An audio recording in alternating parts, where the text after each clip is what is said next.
Welcome to another episode of From the Shed End podcast with myself, T Dot, and as always, I'm joined by Theo. What episode are we on now? I always forget. 28. I want to say 28. Yeah, Episode 28. But how you doing, Theo? How's things? I'm good. Good. It was good to be back at Stamford Bridge on Saturday and get the 3 points after 2 defeats on the bounce. So back to winning ways, and otherwise than that, I'm going to move into my new flat next week, which I'm excited about as well. So Busy happy period. days. Busy period indeed. Yeah. Yeah, definitely. As always, guys, if you're listening or watching on YouTube, you can follow us on our social accounts on @From the Shed End on Twitter and Instagram. It's @From the Shed End with underscores between each of the words. If you search for us on YouTube, you can find us at From the Shed End as well. Like, subscribe, comment, interact with us as well. We like all of that stuff. But let's take it to Saturday, Southampton. Big game. Ended at top of the league before international break, which is good. Results going our way. But let's take it back. Back-to-back defeats before that. We spoke about that in the previous episode. But coming into this game, we did have that sort of enthusiasm again that we were going to win. So what was your thoughts on the sort of line up the game? Obviously being there as well. What was your thoughts on all of that? It was a very wet day in London. That's what I think it was. Should start off there, yeah. Got absolutely drenched walking back from Stamford Bridge at the end of the game, but it was good. It was good, honestly, a good way to get the 3 points after, as I said, 2 defeats on the bounce. It was a confidence booster as well, I felt, because maybe, when you have 2 defeats, you start to get a bit nervous. You start to think, is this the right approach to games? Is this the right way forward? But I felt, I think we'll touch on it later, but the referee didn't really do as many favours in the game. I felt VAR didn't until the red card. But I felt, things could have been 2-0 at halftime, and that would have been a really comfortable second half. But, Premier League being Premier League, it wasn't that straightforward. But line up, I thought it was good choice. I'm really pleased that Tuchel's finally started Loftus-Cheek, the first start of Loftus-Cheek under the Tuchel era. And it's well-deserved. Chalobah back in the team, and he did superbly at centre-back. And again, well-deserved. And then I kind of wanted to question the subs that he made, Tuchel, but they really paid off. So I can't really question him. When I saw Jorginho come on and even Barkley, I thought, we're looking for a goal here. How are these two going to get a goal? And then Jorginho wins us the free kick that got Ward-Prowse sent off.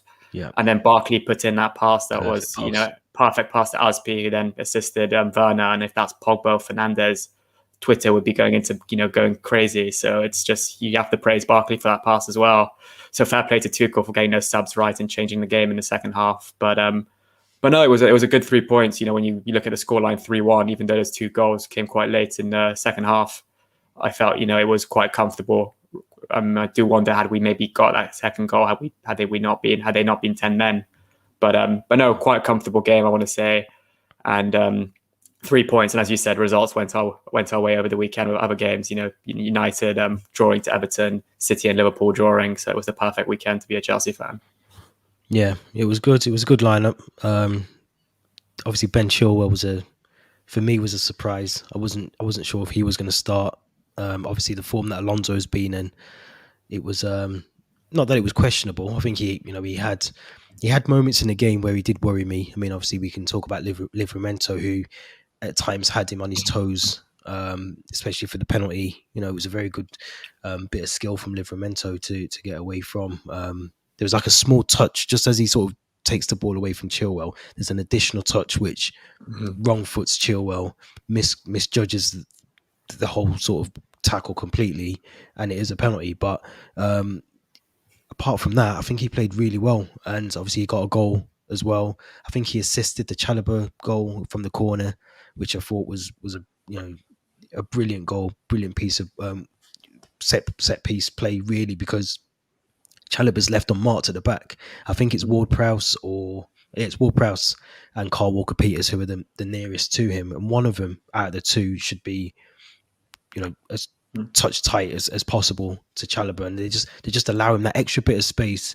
I think it's Loftus-Cheek. He kind of dinks it onto Loftus. It's a Loftus-Cheek assist in the end, but from a Chilwell corner. But that Loftus-Cheek header just takes the ball to Chilwell, who's unmarked. Yeah, great header actually. But it was a brilliant header, brilliant goal. Glad that he's got another one under his belt as well.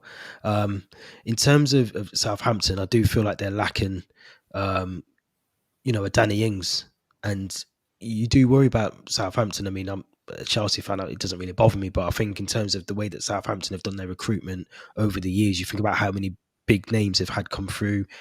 Chamberlain, Mane, Theo Walcott, Gareth Bale was there at one point. They've had a lot of players who've gone for big money, and they haven't really recruited the best over the years. So, as a Southampton fan, that must be worrying. But I do think in terms of the way that Southampton started the game, there was spells where I thought they might give us a bit of trouble.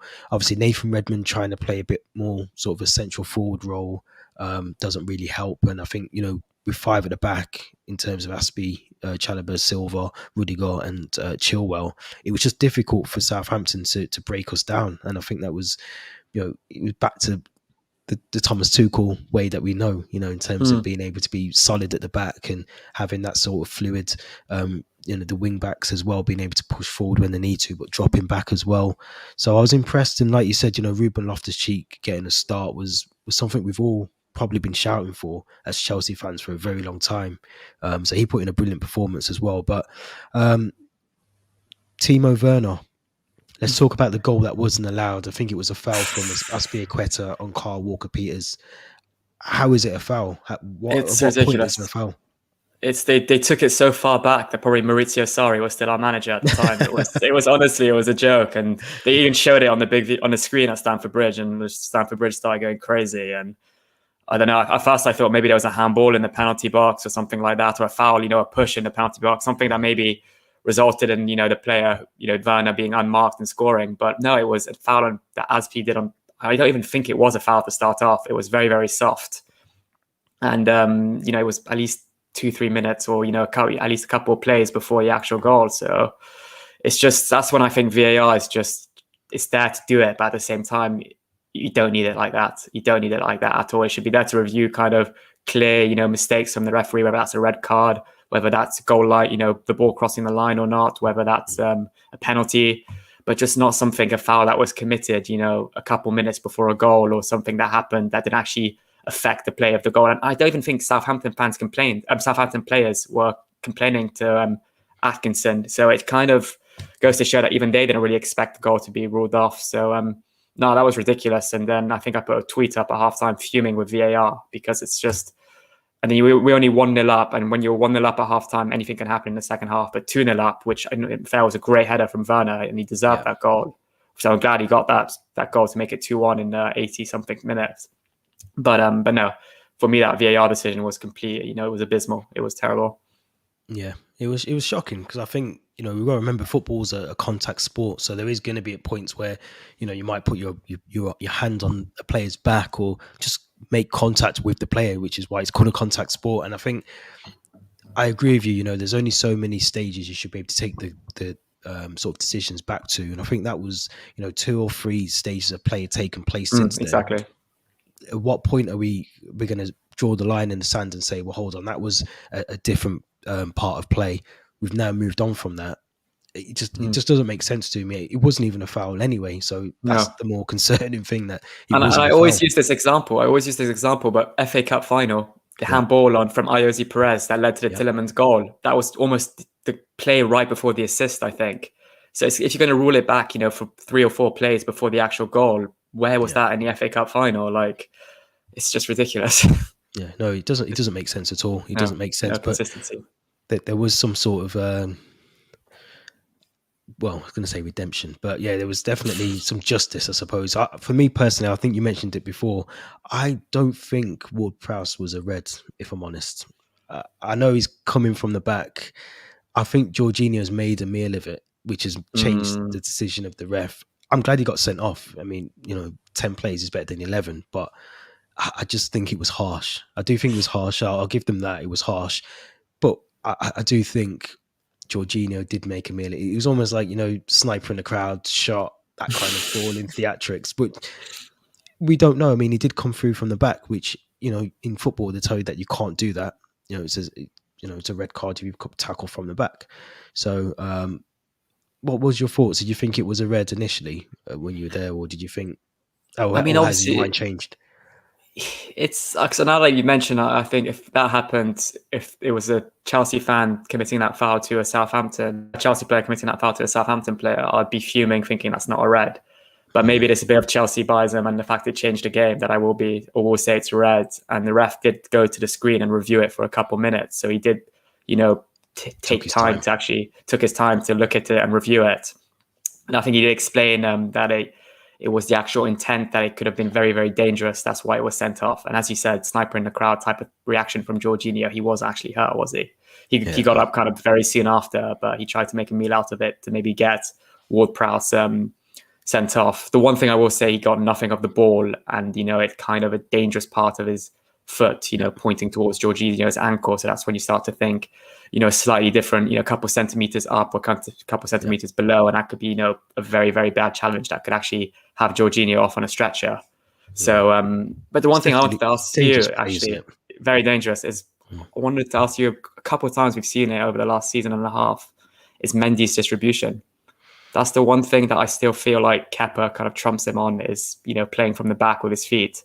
Yeah. A few times we've seen it now where Mendy kind of, tries to clear it or pass it, and he kind of, fumbles his pass. And I think it was Porto Atletico in the Champions League last season. I think he redeemed himself straight away with a save afterwards. But we saw it. He kind of, plays Jorginho, and, a dangerous ball to Jorginho, very bad ball. And I think, Ward-Prowse, obviously he sticks a foot out because he knows that if he wins that ball, he's in a one-on-one with the goal. So it makes sense. But I still feel like Mendy needs to improve on his distribution if he wants to be kind of really counted as, one of those top keepers in the world. Yeah. If I had to pick out some criticism of Mendy, it's probably that he hasn't got. He's not very good at distributing the ball, like you say. He's definitely not good at playing it out from the back, because we've seen that on numerous occasions now as well. If we could mould Kepa and Mendy together, we would probably have the best goalkeeper in the world, because there's parts of Kepa that I like. There's definitely parts of Mendy that I like. But having the two of them together would be brilliant. It hasn't really troubled us as such, but no, it can, not yet, but it can creep in. And I think the more, obviously, that's the Tuchel way of playing, and the style of football that a lot of clubs play now in the Premier League is to play out from the back. So you have to be confident in that. You look at Ederson, he's probably the best at doing that in terms of playing out from the back for City. Sometimes he's playing sweeper, he's playing central defence because he's that good at it, and he's good on his feet. So I think that's what separates, I suppose, a goalkeeper that can play out from the back is someone like Ederson, who is brilliant at it. Probably not the best goalkeeper in my opinion in the Premier League. I'd still put Mendy ahead of him. But if we're talking about playing out from the back, Ederson's head and shoulders above him because he can actually do it better. So it's a tough one. I think Mendy is good. I agree with you. He's definitely got to get that sort of part of his game nailed down a bit more, especially now that we're seeing the best, I think, of Kepa as well.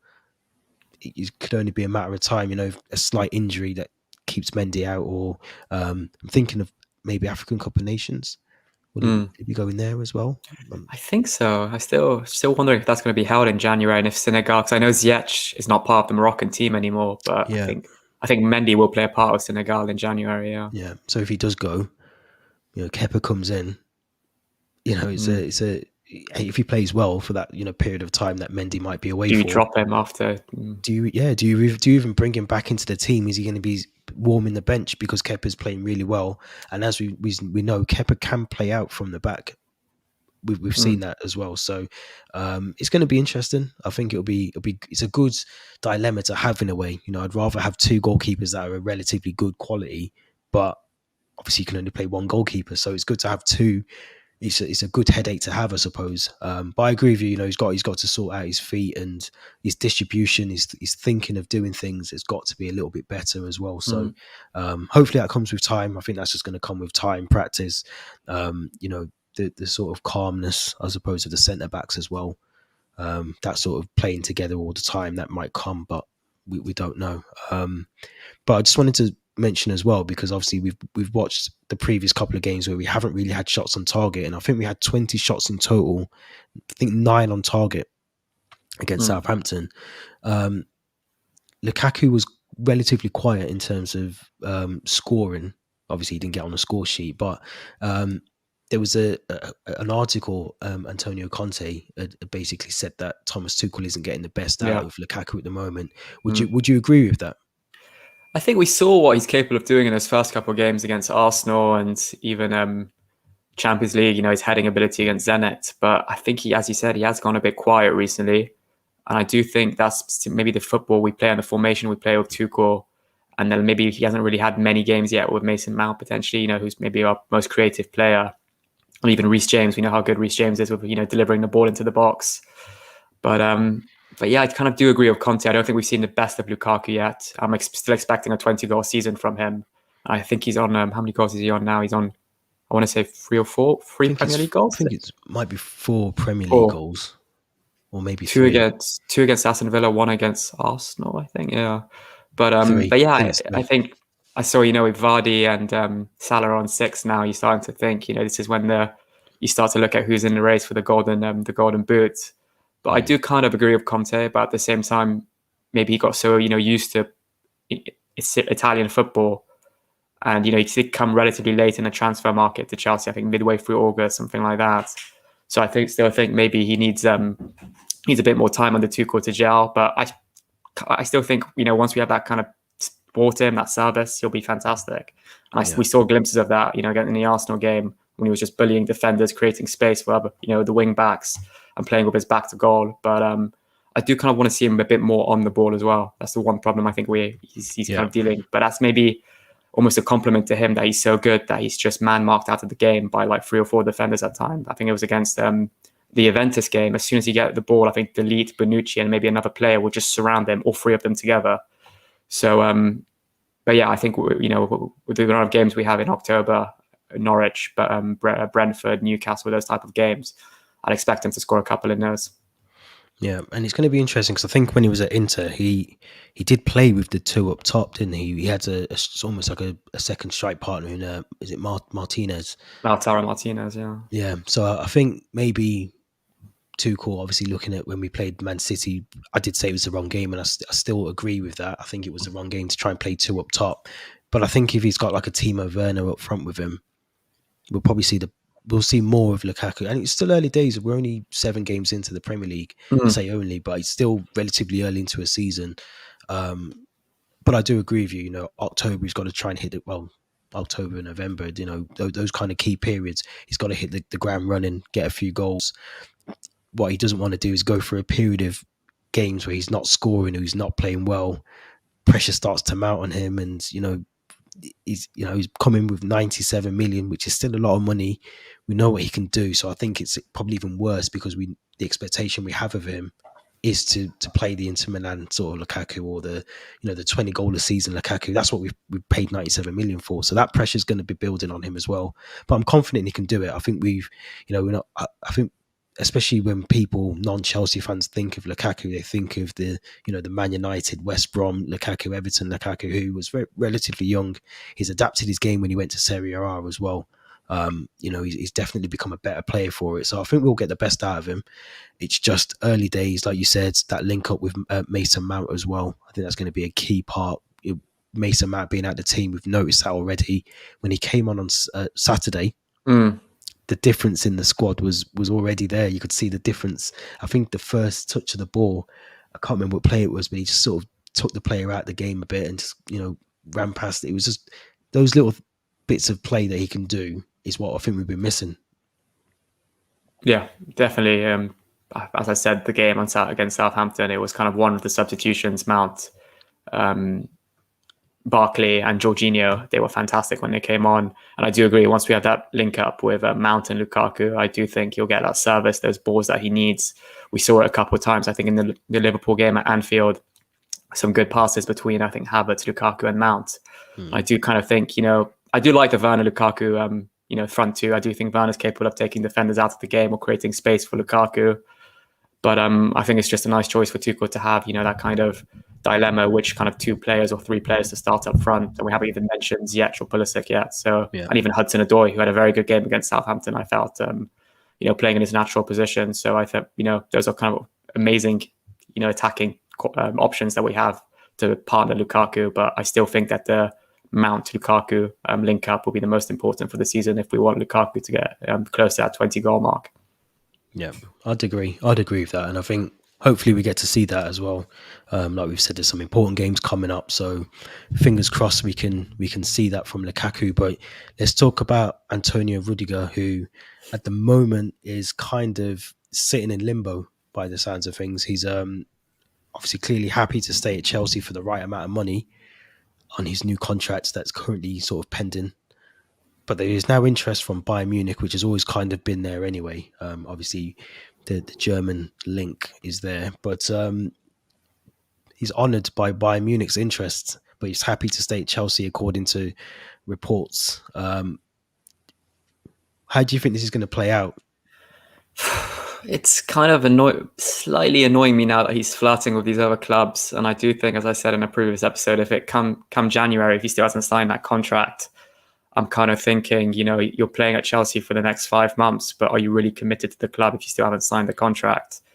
And I do think this is a new trend now with footballers. We're seeing it a bit with Mbappe at the moment. It's almost letting their contract run out at the club in the hope of maybe getting more money, in terms of wages at their new club, because they're not paying, a big transfer fee that maybe they can allow to pay more wages and also a higher agent fee.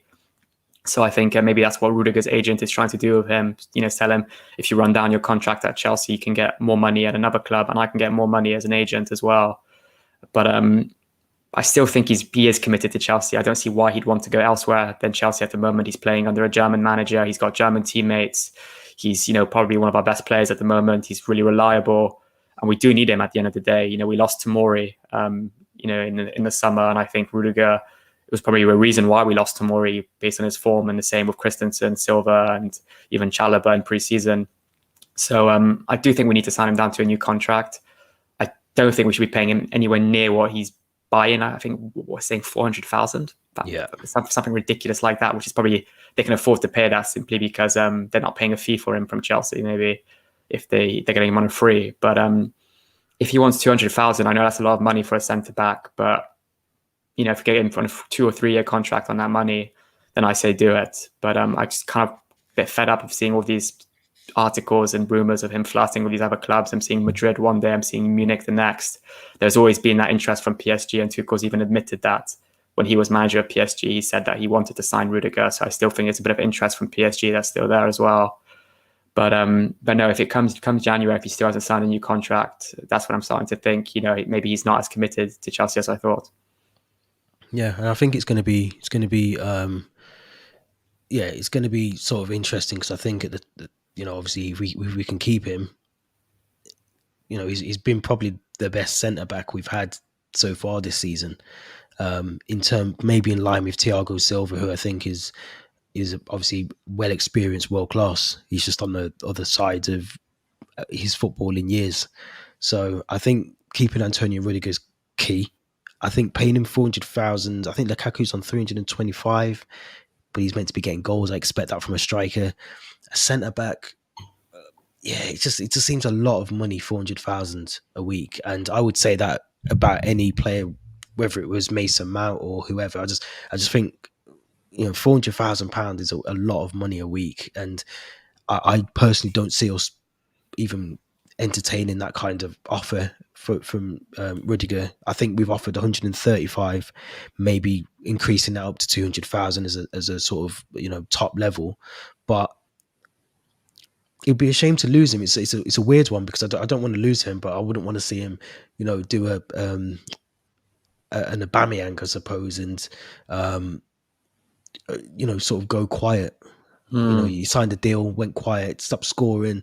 The money was there. He wasn't really, you lose interest. I think, players lose interest when they bring in those big contracts. But got a comment down there, double his wages, 255,000. Yeah, maybe. But I think at the same time as well, again, I don't want to give him 250 grand a week and then he downs tools and he starts being sloppy. We've seen it with Rudiger before. He's not always been the Rudiger that we're seeing today, or, in football. He's not always been the best centre back, and he has had a lot of, he's prone to mistakes, which he seems to have ironed out. But, it's a lot of money. So I think if he's committed to Chelsea, 200 grand is a reason it's a lot of money a week.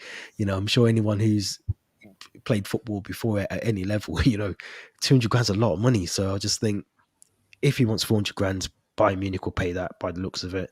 Let him go. It's probably better for us. We can get this resolved as soon as possible. Don't really want this going into, the beyond January and that sort of stage where, if we are trying to win a Premier League, you want all your players focused on actually trying to win the league rather than trying to hear all the rumours in the changing room about Rudiger's contract as well.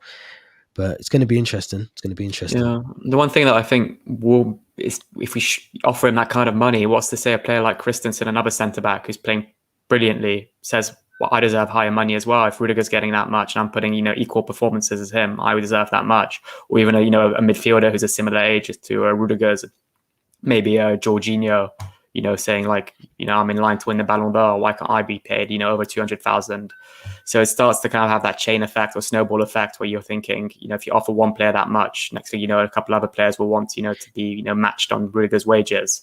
And I think this is all stems from the fact we tried to sign Koundé and we offered him, I think it was 180 or 200,000. So that's another kind of thing we need to consider if it doesn't have that effect on, other players' contracts that maybe don't really deserve that type of money just yet, at least. So we need to consider that as well. Yeah, and I do agree with the comment down there. He is probably one of the best defenders, not just in Europe, I think in the world for me. I think he's that good. Replacing him would cost more, potentially not, because I think when we, yes, in a transfer fee it will, but I think in terms of Koundé, who, like you just mentioned, we were going to get him, he wasn't going to cost us, I think it was 180,000. I think we was going to pay him a week in wages, which is 20 grand less than what I think Rudiger's asking for at the moment. So, I do agree. Costs around 30 million, 4 or 5 years for a defender. Replacing him will cost us double, even triple. But sometimes if the player doesn't want to be at the club as well, you've got, that is just the price you pay. If the player wants to move on and go to another club, I think it's just a price you pay as a club. You lose a player because they don't want to be there. You can't keep him. The deal's not going to be done if he doesn't want to sign it. So we either sell him or we let him go for free as well. So it's a lot to take in. It's a lot to take in. Again, I agree. Silva will be gone, but I'm confident we've got Christensen still there. We've still got Chalobah, and I'm sure if we do lose Antonio Rudiger, we will definitely replace him with someone of the same sort of capabilities as him as well. I think we'll probably go back in for Koundé as well, and maybe even strengthen again. If we lose Silva, which is looking very likely, we'll end up bringing in more centre backs as well. Offer 80 million for Tomori to buy him back as well. Yeah, that's a Chelsea way of doing things, isn't it? So I think it's going to be interesting. I think we'll definitely see how that one pans out as well. But another good bit of news, I suppose, if you're a Chelsea fan, Roman returns. Roman Abramovich is back in London officially. Not sure for how long. I think he's used an Israeli loophole. So he's got Israeli citizenship, which has allowed him to come back into the country, into the UK for the first time since 2018. The visit is purposely, I think, for visiting family, but Chelsea is also his family. So does that mean that he's able to come to a few games?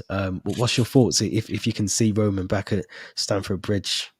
It just had a little extra boost among the fans because we do miss him. I feel like he's quite a character when he goes to Stamford Bridge. I know he's an owner, but above all, he's a fan of the club, so we want to see him, in his usual box above in the West Stand. And, even like I go to the game, so I can't really spot him. My eyesight's not that good maybe, but even just seeing pictures or videos of him celebrating goals post-game is quite special. I don't think we get that with any other owner of a club. So it would be nice to have him back. And I think as well as the players, I think we don't really see the start of Roman, but I think he is quite influential in the dressing room. He traveled to Porto. He was there in Munich with his family. We do want him, to be there supporting the club, chatting to the players, club captain, Azpilicueta, I'm sure has got a good relationship now with Abramovich. So having him at Stamford Bridge, I think for a game in October, if he stays that long and if he's able to get to the bridge, would be special. I definitely would be for the players, for the fans, and just for the club in general. Yeah, I think even just visiting Cobham, I think that would just be being able to go there and speak to some of the players that he's potentially never really met. apart from maybe Porto after the Champions League final, but just seeing him on a day-to-day basis working on the training ground or having that closer relationship maybe with Thomas Tuchel as well, which is something that as Chelsea fans we haven't really seen our owner been able to do since 2018 because of those restrictions. But it's going to be from what I've been reading, I think it's going to be difficult to get him to a game because again he's not allowed around any of his assets, obviously Chelsea being one of his major assets in terms of owning the club. So if you can find a loophole to get back into the United Kingdom, I'm sure you can find a loophole in getting into Stamford Bridge, which will be brilliant for the fans, like you say. Just knowing that he's there as well might even boost some of the players. Just maybe to give them another 10%. Work a bit harder, just knowing that he's there as well. So there's a lot to take in, and I think it's just good to have your owner in the club, in the stadium as well, and around the club, like you said. So it's going to be interesting. I think he's here for a couple of months. I think obviously he hasn't got to go back anytime soon, so it'd be interesting to see if we can maybe get him a disguise and get him into Stamford Bridge or something. But it's going to be interesting. I just thought we'd talk about that briefly. So it's good to see Roman back in London anyway. Whether that's at Stamford Bridge, we'll soon find out, I think, in a couple of days. Next game being Brentford, so hopefully he might get a little secret backdoor into. I was going to say Griffin Park. It's not Griffin Park anymore, is it? I can't remember. Brentford Community Stadium, I think it's called now. I was going to show my age a bit there, but yeah, let's hope Roman gets into some of the games. Good to see him back in London. But let's get on to the fun stuff. Let's talk about some memorable Chelsea kits. I had to go all the way back to 93, I think. Okay, I haven't gone that far back. I had to go back to 93. And the only reason is because I vividly remember 93 being the reason I fell in love with Chelsea, was because at the time I had a Commodore 64. You probably don't know what a Commodore 64 is. It was a computer. It was an old computer console, but it was sponsored. The sponsor was Chelsea. So basically Commodore sponsored Chelsea. So the liking was from there. One of the reasons, but I'm going to let you go first. With I've got top 3, but I'm going to give you some honourable shout out moments as well for some of your kits. So favourite Chelsea kits. Let's go. I mean, it's quite easy to go back to the first Chelsea kit you owned, which was not actually. I look back at a picture of it now. It's not actually that nice, but it was the grey Cudicini. I think 2003, 2004 goalkeeper kit, and it had like a weird pattern on the back with Fly Emirates as the sponsor, and we still had the old Chelsea badge at the time with CFC and the kind of lion around it.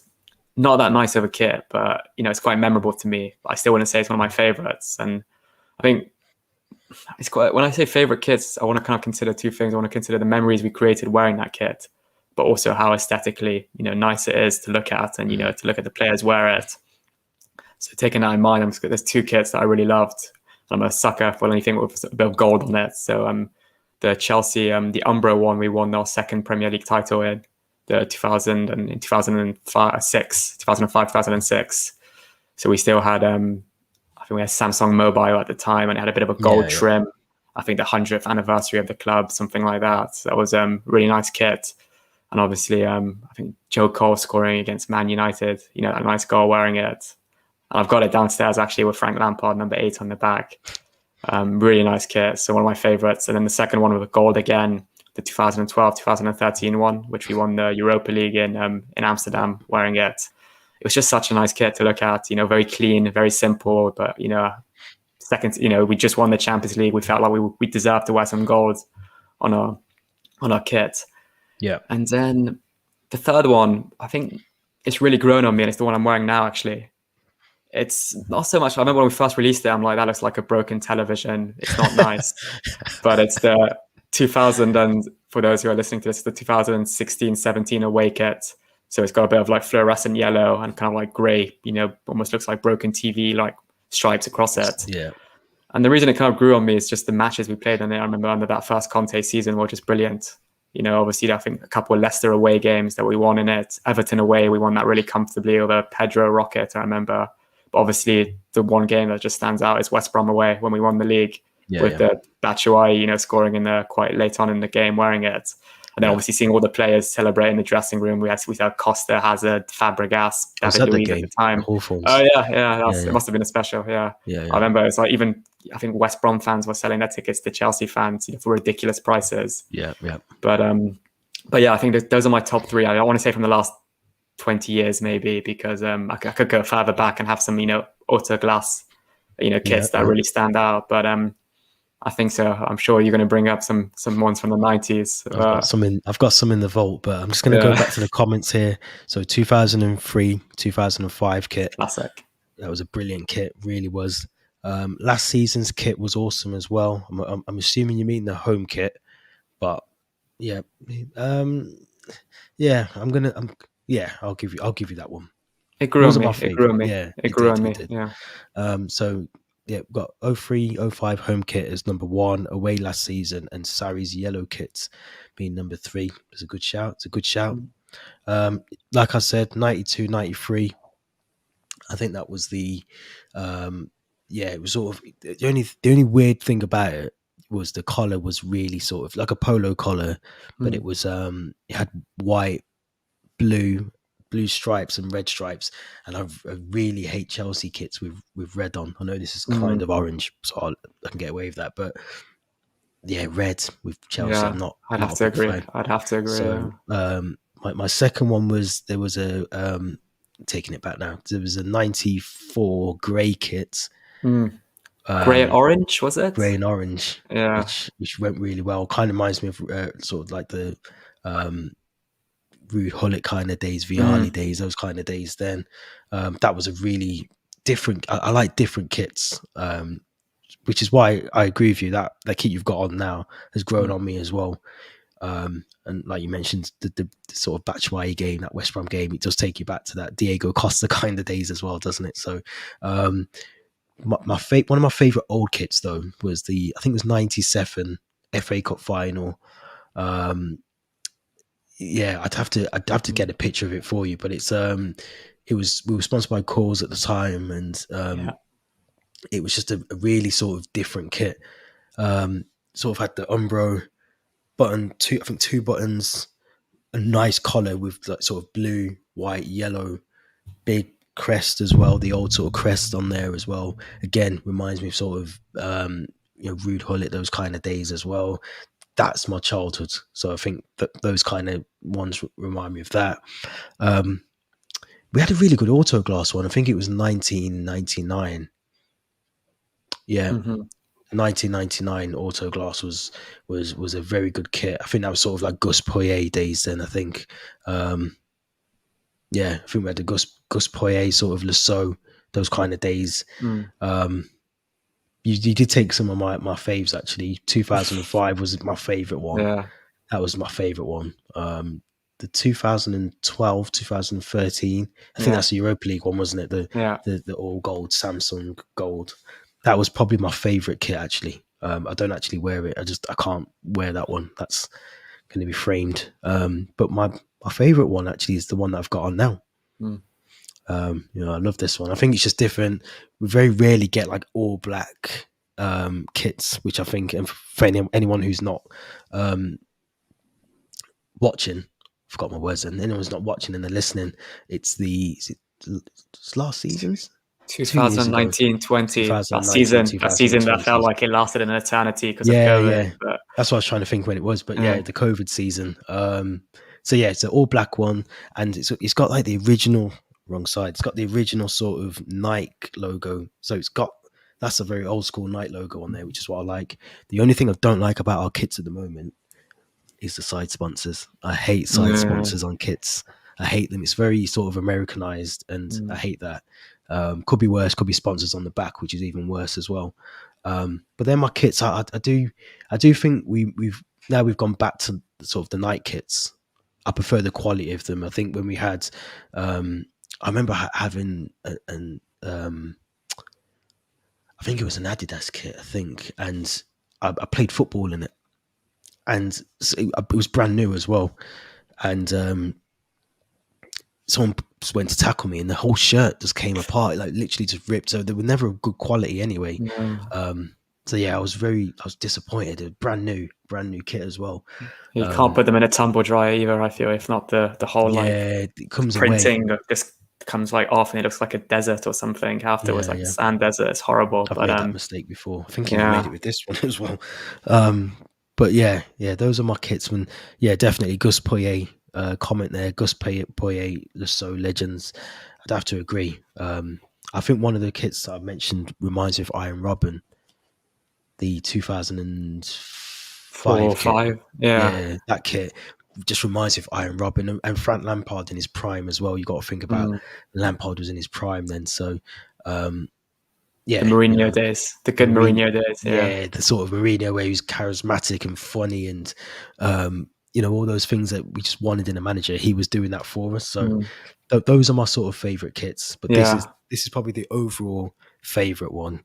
But the 2005 gold kit is probably my memorable kit as well. Yeah, we've each picked an away one that I think Batshuayi's created a good memory for us in. I think West Brom away for me and Ajax away in that black and orange one for you. But yeah, and another thing about that 2005, 2006 kit, I just remember being quite young and watching the Chelsea parade, and all of the players were kind of still wearing. I think we just won the Premier League in 2006. And it all came down the Fulham Road, and it was the season we were wearing those kits. So that's another happy memory, and I feel like we, as I said, we deserve every time we wear gold, we have a bit of gold in our kits. It's the season after we've won a big trophy, so I feel like there's an extra bit of element of making it a bit more special. So that's another shout as well. There's a surprise that neither of us have chosen this year's kit. This year's home kit anyway. The away one's not too bad actually. I think the away ones are fine. We need to wear it first, I feel, to make a that's a good point. No, we haven't, have we? I don't think. I'm thinking as well of the fixtures we have in October. Maybe Malmo away, I think, is the one I think we might wear an away kit. Yeah, but I don't know. Maybe Norwich, we might wear that dark one, or potentially even Brentford, we might wear the dark one as well. I think it's just a question of whoever's in charge of this will look at the fixtures and think this kit needs to be worn at least 4 times this season. Yeah. Even if I think like Newcastle last season, we could have worn our blue kit, but we wore that pink and pink and blue one. So it completely depends sometimes. And if we're able to wear an away one, we'll wear an away one. But we'll see. Yeah, I do like this season's one. It has grown on me a lot. I think when we first all seeing it and the promo video for it was a bit crazy, but I think it definitely grew on me. And I think obviously winning the Champions League and getting the sort of champions on Europe from the back, I just had to get that because I think in a couple of years I can frame that one as well and just have it there. But yeah, we haven't really, it's not kits, but I do love the training gear as well. I think the training gear is definitely, which I still haven't got. So I'm ashamed that I'm even bringing this up. I need to get the sort of the turquoise sort of blue, Champions League ones. Yeah. Oh, I've got to get that one because that's I don't know if it's on the website actually. I think that's why I haven't got it because I'm sure I was trying to find it on the website. I can't find it. So there we go. Turbo Timo with the lightning at the side of the kit. I like it. I do like it. I'd advise anyone who's listening to get the match day. Is it the match day one you can get, which is the vapor or the vapor fit's always a lot better than the actual replica one, but you have to pay I think 20-30 quid more, but the fitting is better, and around the sleeves it's usually a lot tighter, which is better, better fit. But like I got the Thiago Silva home one from last season as a vapor, and the fit is perfect, absolutely perfect. I made the mistake of getting the cheaper version on the home kit, and it's very thin as well. The material's not the best on it, so it's almost see-through. So it's if you're a bit like me and you get frustrated watching Chelsea, it's probably not the best thing to do because you're taking your shirt off. But yeah, it's we've had some brilliant kits over the years. We've had some memorable moments in the kits as well. But it's going to be a good couple of days, I think, just to sort of reflect on our win against Southampton. Hopefully, I think we haven't mentioned, but I think Reece James has gone to the England squad.